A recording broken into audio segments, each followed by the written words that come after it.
बिस्मिल्लाहिर्रहमानिर्रहीम। अस्सलाम वालेकुम नाज़रीन, आप यूट्यूब चैनल देख रहे हैं। मैं इमरान खान हूँ। दो बड़ी खबरें हैं। एक तो ये कि इमरान खान साहब ने कैसे शिकस्त दी पीडीएम के इत्तेहाद को पंजाब में, इसके बारे में पूरी तफसील है अब मेरे पास। मैं आपको बताऊंगा एक्चुअली हुआ क्या है और कितना बड़ा गेम हुआ है। जिस इमरान खान को ये लोग समझते हैं कि उसको सियासत नहीं आती, उसने कैसे इन सब को अपने घर बैठ के घुमा दिया और कैसे घुमाया मैं आपको बताऊंगा अभी। दूसरी खबर यह है कि सिंध के अंदर, ख़ास तौर पे शहरी सिंध में एमक्यूएम के तमाम धड़े इकट्ठे कर दिए गए। ये तस्वीर आप देख सकते हैं, इसमें आपको सारे नज़र आ रहे हैं। अनीस कायम खानी, मुस्तफ़ा कमाल, खालिद मकबूल सिद्दीकी, उसके साथ आपको फ़ारूक सत्तार और बाकी सारे लोग ये इकट्ठे कर दिए गए हैं और इनको इकट्ठा किया गया है कि इमरान खान की ताकत को कराची में तोड़ा जा सके। वैसे तो नॉर्मली ये होता है कि जब भी कभी इकट्ठा किया जाता है पॉलिटिकल पार्टीज़ को या मुख्तलिफ धड़ों को, तो वो इलेक्शन लड़ने के लिए इकट्ठा किया जाता है। लेकिन ये सारे इकट्ठे हुए हैं इलेक्शन से भागने के लिए, इलेक्शन से फरार के लिए, क्योंकि इमरान खान का मुकाबला ये कर नहीं पा रहे। इस वक्त कराची में 15 जनवरी को इंतखाबात होने जा रहे हैं। एमक्यूएम के सारे धड़े इकट्ठे किए गए और इकट्ठे होते ही उन्होंने धमकाना शुरू कर दिया। यानी मुस्तफ़ा कमाल ने डायलॉग मारा, हम शरीफ क्या हुए, सारे बदमाश हो गए। ये वैसे शाहरुख खान का एक डायलॉग था। मुस्तफ़ा कमाल फिल्में मुझे लगता है ज़्यादा देखते हैं, तो वहाँ से उन्होंने डायलॉग जो है वो एक डिलीवर किया है। तो डायलॉग तो उन्होंने मारा है, लेकिन इससे याद आ गई पुराने कराची की, जब बोरी के अंदर लाशें मिलती थी, जब सेक्टर कमांडर्स जो हैं वो लोगों की ज़िंदगी और मौत का फैसला किया करते थे, जब एक टेलीफोन के ऊपर पूरा का पूरा कराची बंद हो जाया करता था, जब भत्ते की पर्चियां वसूल होती थी, जब कुर्बानी के जानवरों की खालें ज़बरदस्ती ले जाया करते थे, जिस जानवर की खाल देने से इनकार करें उस जानवर को गोलियां मारकर चले जाया करते थे, जब सरेआम पत्ता ना देने वालों को सड़कों के ऊपर भून दिया जाता था, और जब एक गैंग वॉर कराची में चल रही थी, मुस्तफ़ा कमाल की और बाकी लोगों की जो बॉडी लैंग्वेज और जिस तरह की ज़बान इन्होंने इस्तेमाल की, उससे पुराने कराची की याद ताज़ा हो गई। ऐसा लगता है कि पाकिस्तान के इदारों ने, पाकिस्तान की एस्टेब्लिशमेंट ने कुछ नहीं सीखा। वो दोबारा उन तमाम धड़ों को इकट्ठा कर रहे हैं, उन सारों को लाकर इकट्ठा करके बिठा रहे हैं जिन्होंने कराची वालों की नाक में दम कर रखा था। उन सबको उनके ऑफिसेज दिए गए, उन सबको इकट्ठा किया गया। अब सिर्फ अल्ताफ हुसैन रह गए हैं।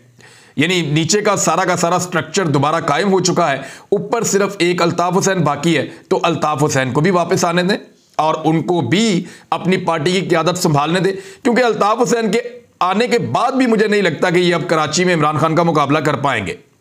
बहुत ही पतली हालत है।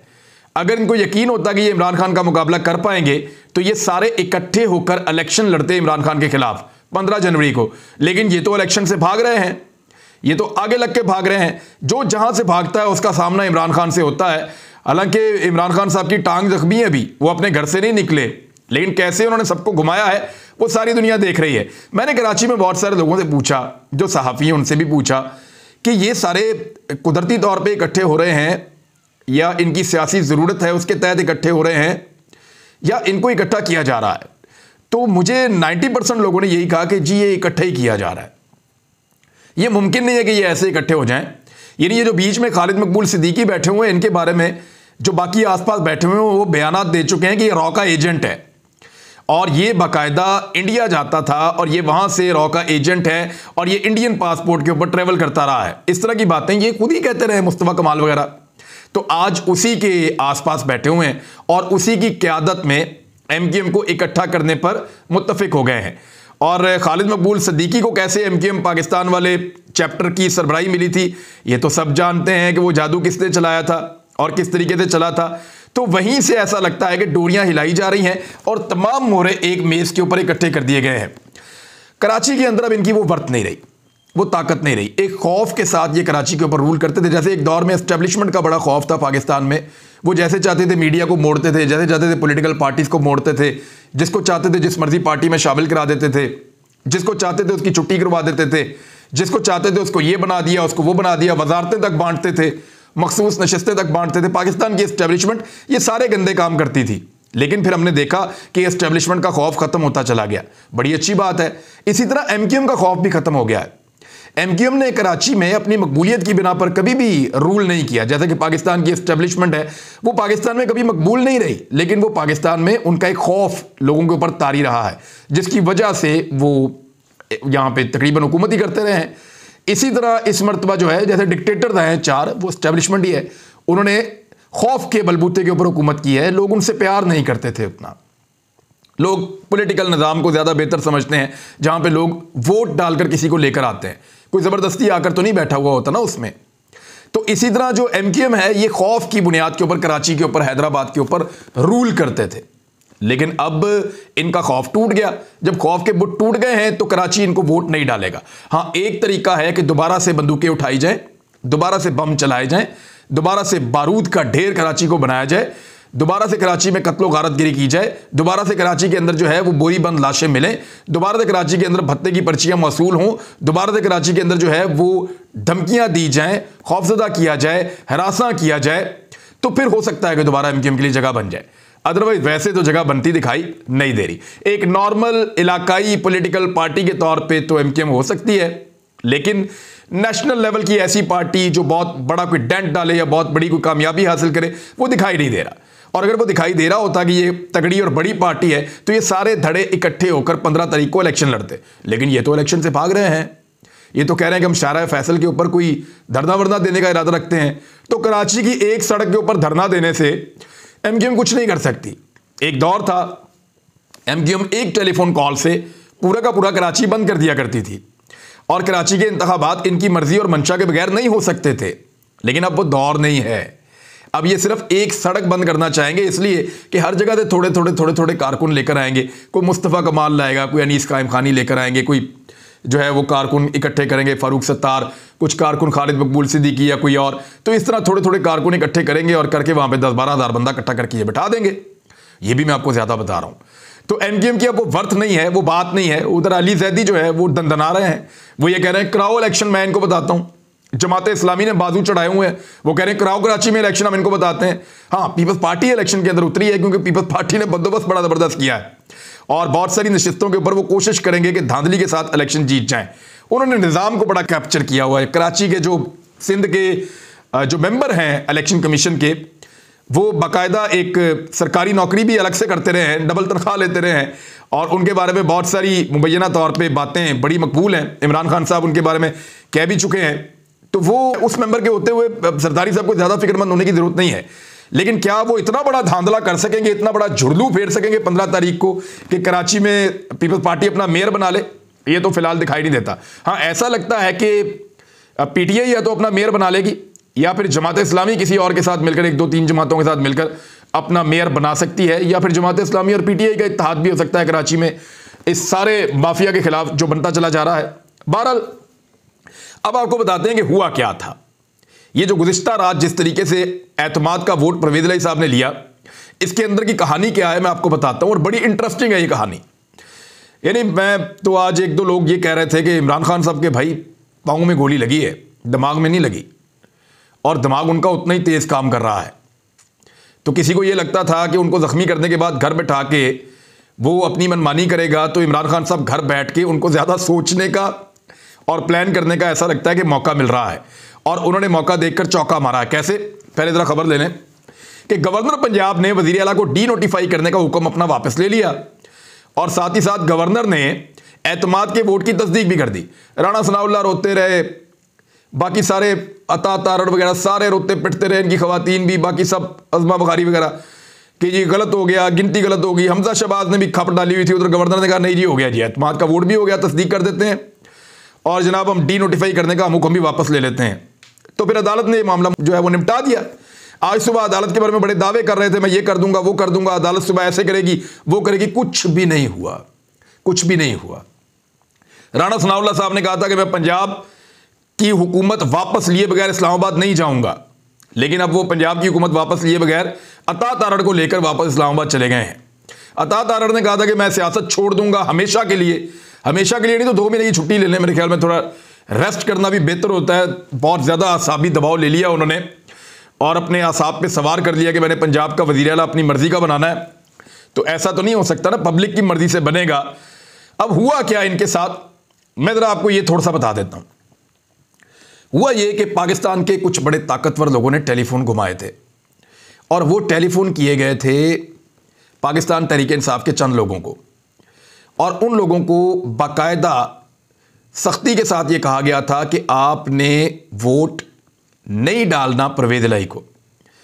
अच्छा, अब वो क्योंकि लोग आपको पता है सियासतदान नॉर्मली कमज़ोर लोग होते हैं, उन्होंने जाकर इमरान खान साहब को बताया।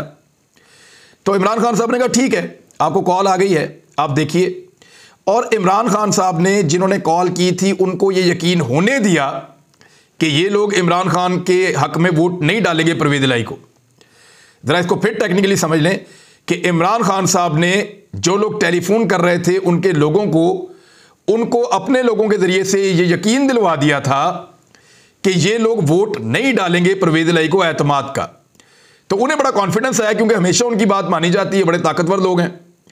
तो उन्होंने आगाह कर दिया इस्लामाबाद में, वहां से बात पता चली राणा सनाउल्लाह साहब को। इन्होंने गुज़िश्ता महीने एक ब्रीफिंग दी शहबाज शरीफ को कि जनवरी में पंजाब की हुकूमत बदल जाएगी और वहां पे PMLN की हुकूमत आ जाएगी। वज़ीर आला आप चूज़ कर लें किसको बनाना है। हमजा शहबाज को वापस बुलाने की जो है वो फौरी तौर पर तजवीज़ दी गई कि अब वज़ीर आला पंजाब जो है वो मुस्लिम लीग नून का बन जाएगा आने वाले वक्त में। ये ब्रीफिंग दी गई शहबाज शरीफ साहब को और ये बताया गया कि बहुत ज़बरदस्त टेलीफोन चले गए हैं और पाकिस्तान तहरीक इंसाफ के चंद लोग जो हैं वो परवेज़ इलाही को एतमाद का वोट नहीं डालेंगे। दूसरी जानिब मुस्लिम लीग काफ के कुछ लोगों ने यकीन दिला दिया एक जगह पे कि अगर PTI के लोग ना आए और परवेज़ इलाही को एतमाद का वोट ना मिला तो हम PTI की मुखालफत में अपना पार्लिमानी लीडर बदल देंगे। यानी हम इस तरह का करेंगे कि हम एक मुखालफत पैदा कर देंगे, जी हमने PTI के साथ अब नहीं चलना, PTI ने हमें धोखा दिया है, हमने PTI के साथ नहीं चलना, PTI ने हमें धोखा दिया है, चौधरी शुजात हुसैन ठीक कह रहे थे, ये वाकई धोखा देंगे, हम इनके साथ नहीं चल सकते, इस तरह की फिजा हम बना देंगे। उससे थोड़ा सा आसरा हो गया PMLN को कि काफ लीग के 10 बंदे भी किसी तरह हम अपनी तरफ मोड़ सकते हैं अगर वहां पर पार्लिमानी लीडर किसी तरह हम तब्दील करवा दें। तो इससे उन्होंने एक असेसमेंट की, कुछ बंदों को उन्होंने एतमाद में लिया और उन्हें लगा कि अगर पाकिस्तान तहरीक इंसाफ के बंदे एतमाद का वोट परवेज़ इलाही को दिलाने में नाकाम हो गए तो इस सूरत में होगा ये कि काफ लीग के जो बंदे हैं वो भी हमें मिल जाएंगे और फिर हम हमजा शहबाज को वज़ीर आला पंजाब बना देंगे। ये था जी टोटल गेम। और ये इमरान खान साहब को पता था कि उनके बंदे उनके साथ हैं, लेकिन उन्होंने मुखालिफिन को इस बात का यकीन होने दिया कि मेरे बंदे मेरे साथ नहीं है, आपके साथ हैं। और फिर बड़े खुफिया तरीके से चंद बंदों की मौजूदगी में इमरान खान साहब ने फैसला किया कि बंदे सारे इकट्ठे करो असेंबली के अंदर, जब आपकी तादाद पूरी हो जाए तो उस वक्त एतमाद का वोट ले लो। बंदे इकट्ठे होना शुरू हुए, लेकिन 186वां नंबर बहुत मुश्किल था। हुआ यह कि 5 बंदे ऐसे हैं जिन्होंने धोखा दिया। खुरम लगारी मैंने आपको पहले बताया था, मोमिना वहीद ये भी आपको पहले बताया था, दोस्त मजारी का भी आपको पता था, और मसूद चौधरी मसूद ये भी आपको मैंने बताया था। 4 बंदे। 5वां बंदा जो है वो एक निकला फैसल चीमा। ये जो 5वें का मुझे आइडिया नहीं था पहले, लेकिन ये 5 बंदे जो हैं इन्होंने पाकिस्तान तहरीक इंसाफ को धोखा दिया। 5 बंदे जब तहरीक इंसाफ के निकलते हैं तो उनके पास रह जाते हैं 175। 10 काफ लीग के साथ मिलते हैं तो हो जाते हैं 185। एक बंदा कम था। मियां असलम इकबाल साहब ने और कुछ और लोगों ने बड़ी मेहनत की और वो तोड़कर दिया है बिलाल वड़ाइच को, जो 186वां वोट बना पाकिस्तान तहरीक इंसाफ का। तो इस तरीके से तहरीक इंसाफ ने अपने 186 पूरे कर लिए। और 186 जब पूरे हो गए, जब वहां पे 180 से ज्यादा मेंबर आए तो राणा सनाउल्लाह वगैरह की सीटी गुम हो गई। कल असेंबली के अंदर तार परेशान हो गए कि ये बंदे इनके ज्यादा कैसे हो गए। और उनको फिक्र लाक हुई कि जिन बंदों के हमें नाम बताए गए थे और वो नाम हमें बड़े तगड़े तरीके से बताए गए थे कि भी ये बंदे जो हैं ये अब वोट नहीं डालेंगे एतमाद का परवेज़ इलाही को, वो बंदे तो इधर फिर रहे हैं असेंबली के अंदर। तो उन शक्लों को देखकर इनके मुंह पे 12 बज गए। इन्होंने फौरी तौर पर राब्ते शुरू किए कि जनाब वो तो बंदे इतने पहुंच गए ने, तो अब क्या किया जा सकता है। आप कमिटमेंट ले लें स्पीकर से कि आज के दिन में वो एतमाद के वोट के ऊपर वोटिंग नहीं करवाएंगे। तो आज रात को गेम पड़ जाएगी, बंदे जो हैं वो मैनेज हो जाएंगे। बंदे पहले कह चुके हैं कि वो एतमाद का वोट परवेज़ इलाही को नहीं देंगे, तो उनको मैनेज कर लिया जाएगा। तो यहां पे सफ्तान खान का मैंने थोड़े दिन पहले आपको कहा था कि इस आदमी को बिल्कुल अंडर एस्टिमेट नहीं करना। मैंने आपसे कहा था कि ये टक्कर का आदमी है और ये बताएगा कि ये क्या कर सकता है। सब इसको अंडर एस्टिमेट कर रहे थे। तो सफ्तान खान साहब ने कहा कि ठीक है, मैं आपसे प्रॉमिस करता हूं कि आज की तारीख में मैं एतमाद का वोट नहीं लेने दूंगा परवेज़ इलाही को, और नहीं होगा, आज वोटिंग नहीं होगी। और फिर उन्होंने इजलास मुलतवी किया और 12:05 पे अगला दिन शुरू हो गया और दोबारा उन्होंने इजलास बुलवा लिया। उस इजलास में स्पीकर साहब ने वोटिंग करवा दी और 186 मेंबर पूरे हो गए। तो ये जो पाकिस्तान के मुस्तकबिल का, पाकिस्तान के बड़े फैसले करने वाले जो लोग हैं, जो ताकतवर लोग हैं, जो एस्टेब्लिशमेंट के लोग हैं, ये लोग हमेशा से अपनी मर्जी से हुकूमतें बनाते और गिराते रहे हैं। ये पहली मर्तबा रात को पैसे की चमक को भी शिकस्त हुई और पहली मर्तबा रात को जो ताकतवर हल्के हैं, जो बहुत ताकतवर हैं, पाकिस्तान की वो एस्टेब्लिशमेंट है या एस्टेब्लिशमेंट का वो हिस्सा है जो चीज़ों को कंट्रोल करना चाहता है, उनको भी एक इबरतनाक शिकस्त कल रात को हुई है। और ये शिकस्त एक टांग से जख्मी इमरान खान ने अपने घर बैठ कर दी है। तो ये तब्दीली का इशारा है कि पाकिस्तान के लोग बदल रहे हैं, लोगों का खौफ टूट रहा है, लोग अब लालच इज्जत की करना शुरू हो गए हैं कि जनाब इज्जत ही चली जाएगी, क्योंकि लोगों ने लूटों की हालत देखी है। वो बेचारे अपने हलकों में नहीं जा सकते, अपने डेरों पे नहीं जा सकते, लोग उन्हें आवाजें कसते हैं, जहां से गुजरते हैं लोग उनको लूटा लूटा कहते हैं। तो ऐसी सूरत हाल में पार्लियामेंटेरियंस डर गए। फिर उन्होंने शरीफ खानदान की हालत लंदन में देखी हुई है। कभी लंदन जैसे मुल्क में भी अगर आप भाग जाएं और वहां जाकर आप छुपकर रहना चाहें तो लोग वहां भी पहुंच जाते हैं और वहां पे भी आपको चोर चोर के लोटे लोटे के नारे लगाते हैं। तो ऐसी सूरत हाल में लोटा बनने से लोग डर गए और इमरान खान साहब ने इस सिचुएशन को बड़े अच्छे तरीके से हैंडल किया और पंजाब में परवेज इलाही को एतमाद का वोट दिलवा दिया। नाज़रीन, जिस वक्त मैं ये वीडियो रिकॉर्ड कर रहा हूँ इस वक्त 7 बजे हैं शाम की और एक मीटिंग हो रही है परवेज इलाही साहब की और इमरान खान साहब की। मेरी इतला के मुताबिक असम्बलियाँ तोड़ने का हतमी फैसला हो चुका है और बहुत जल्द आप ये खबर सुनने जा रहे हैं। अब तक के लिए इतने अपना ख्याल रखिएगा, अपने इस चैनल का भी अल्लाह हाफ़िज़।